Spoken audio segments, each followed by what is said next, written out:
And I'm Siobhan Bryan. Two different groups facing off today in Marshall County. One demanding the removal of Confederate symbols that stand outside the Marshall County Courthouse. The other side demanding they stay put. The assembly over now, but WHNT News 19's Tiffany Lester joins us live to tell us what each side had to say. Tiffany.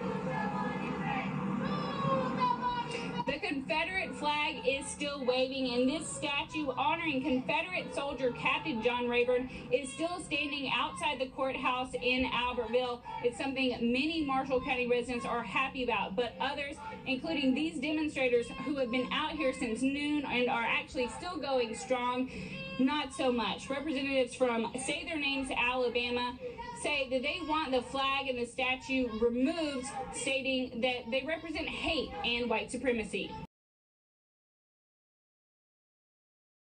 Listen to how this textbook describes slavery. The master often had a barbecue or a picnic for his slaves. Then they had a great frolic. Even while working in the cotton fields, they sang songs. The beat of the music and the richness of their voices made work seem light. Yikes, that's from History of Georgia, a textbook published in 1954 that was taught across junior high schools in Georgia for decades. That sort of language is part of an intellectual movement called the Lost Cause.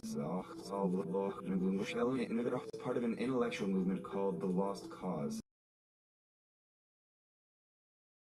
Regardless how the next person feel, I'm not gonna take my flag down. If I got anything to do with it, ain't no monument gonna come down. Daniel Sims says he was adopted as a child. My whole family's white. Went to all white school, grew up in an all white neighborhood. My grandfather was white, and he was the main one that fought in this war here. And he's taught me everything I know. He explains how he'd feel if the statues and flag were relocated. It may make my blood boil if they just come up here and feel like they can just tear it down. I don't see me still living if they do that right there. That monument ain't hurting nobody. That monument ain't killing a soul. It ain't talking bad to nobody. It ain't even racist.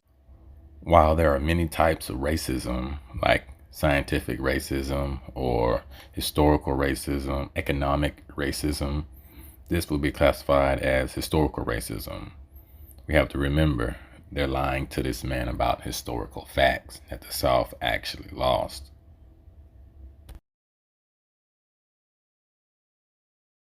A distorted version of American Civil War history that's been prevalent in the South for a long time. It took shape soon after the defeat of the Confederate States in the war, when Southern historians like Edward Pollard and former Confederate General Jubal Early started preserving the South's perspective through their writings.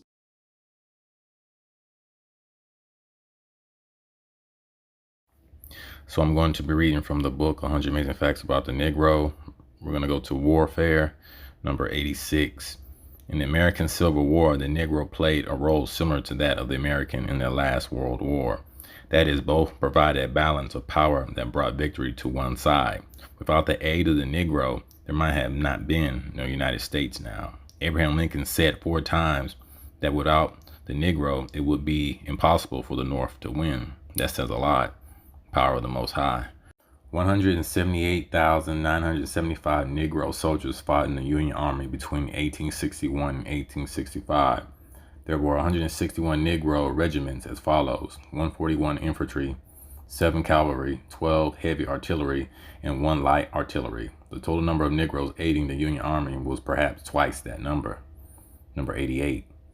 The number of free Negroes in the United States who fought to perpetuate slavery is not exactly known, but there must have been in the thousands.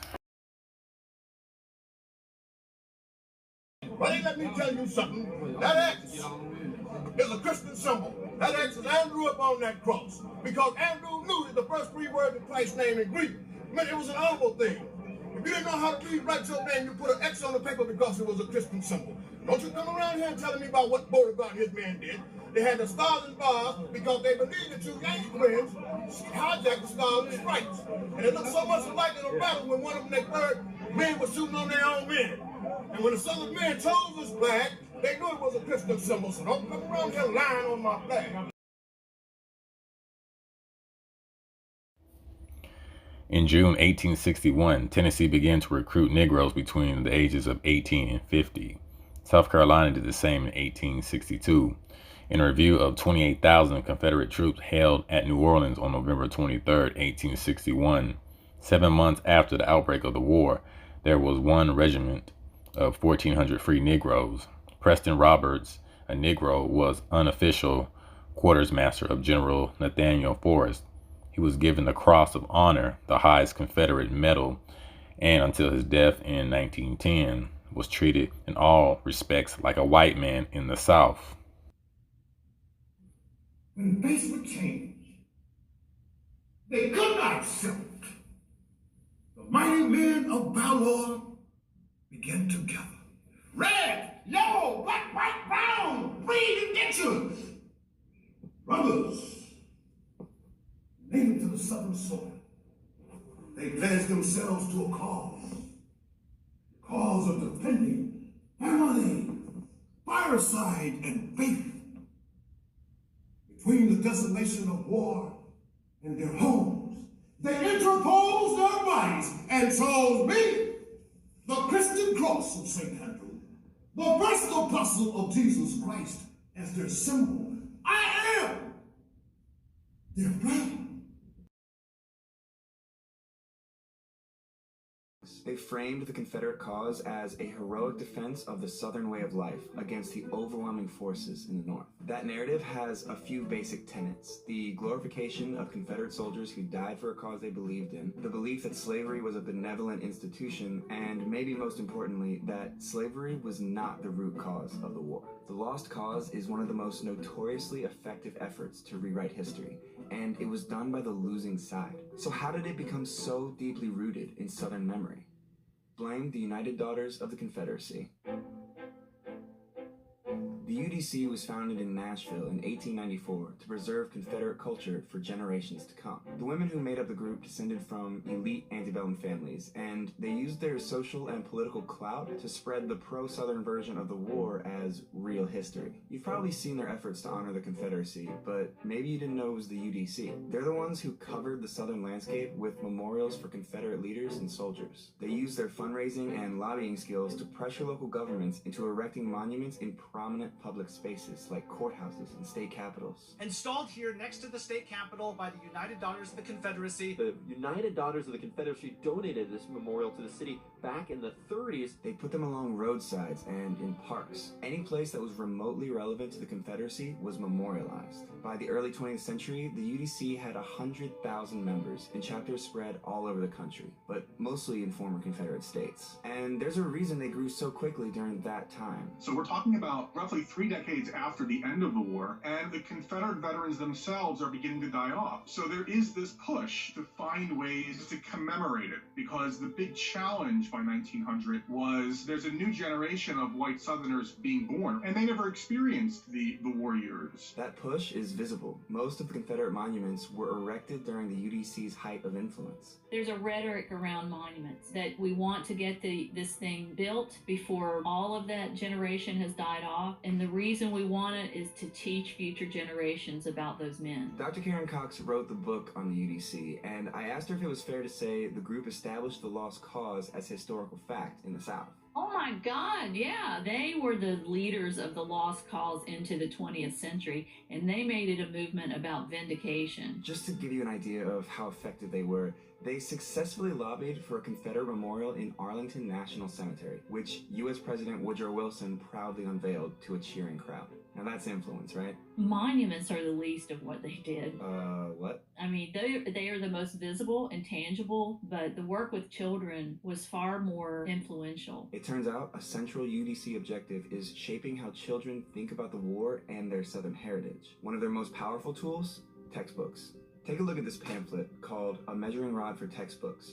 It was written by the illustrious Southern historian Miss Mildred Rutherford, an educator, orator, and author of Southern history textbooks. She's also very pro-slavery. The pamphlet announced the formation of a textbook review committee featuring prominent Southerners like 5 former Confederate generals. This group was committed to spreading the truths of Confederate history, so they instructed school boards to reject any textbooks that did not accord full justice to the South. And they urged libraries to deface every book in their collection that didn't measure up by writing the words "unjust to the South" South clearly on its cover. This pamphlet was shared widely with school boards throughout the South, and UDC-backed committees closely monitored history books to make sure Northern influence never reached classrooms. So the core language of an approved textbook aligned precisely with that of the Lost Cause. You know, stuff like, the Confederacy lost in the war between the states, but Georgia never forgot to honor her Confederate soldiers. History of Georgia was on the UDC's approved list. It was also written by E. Merton Coulter, a self-described Southern historian and historian-described white supremacist. They understand that how you educate, who wins the writing game, who wins the battle over history, ultimately wins the war. That monument ain't hurting nobody. That monument ain't killing a soul. It ain't talking bad to nobody. It ain't even racist. That's the big fight for the UDC. But their work with children went further than the classrooms. The UDC formed an auxiliary group called the Children of the Confederacy, which was designed to get kids born in former Confederate states to actively participate in their version of history. Group leaders had kids recite call and response truths from something called the Confederate Catechism. Children up to the age of 18 would compete and be rewarded for memorizing long passages of Lost Cause rhetoric. So it would be like an after-school thing, you know, like that was your club. You would go after school to the meeting of the Children of the Confederacy, and your leader might teach you songs of the South, like Dixie or other songs that were considered Southern patriotic songs. They would have them write essays, go visit the veterans, and learn this catechism. Children were also the centerpiece of their community's monument unveilings, like this living flag at the dedication of the Stonewall Jackson Monument in Richmond. Yes, those are school children. The UDC's efforts shaped the identities of children who grew up with the Lost Cause. They made history personal, and that made their story last longer. Generations of children learning that narrative in a variety of ways grow up to be, you know, segregationists in the 50s and 60s, because that's been drilled into them since they were children. After World War I, the UDC started losing steam, but the damage was done.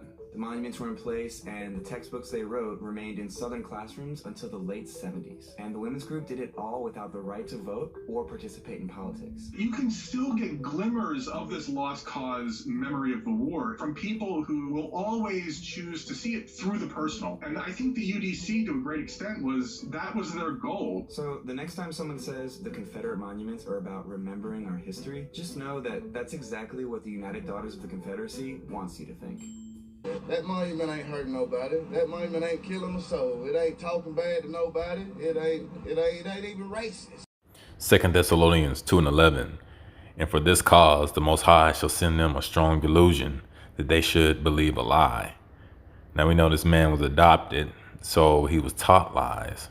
So there is some sympathy for him. But at the same time, you know, it's pretty sad that they teaching him lies and deceptions. The only thing I can do is pray for this young man and hope that he comes to the truth of who he really is and discovers true history and true knowledge of self. But peace and shalom.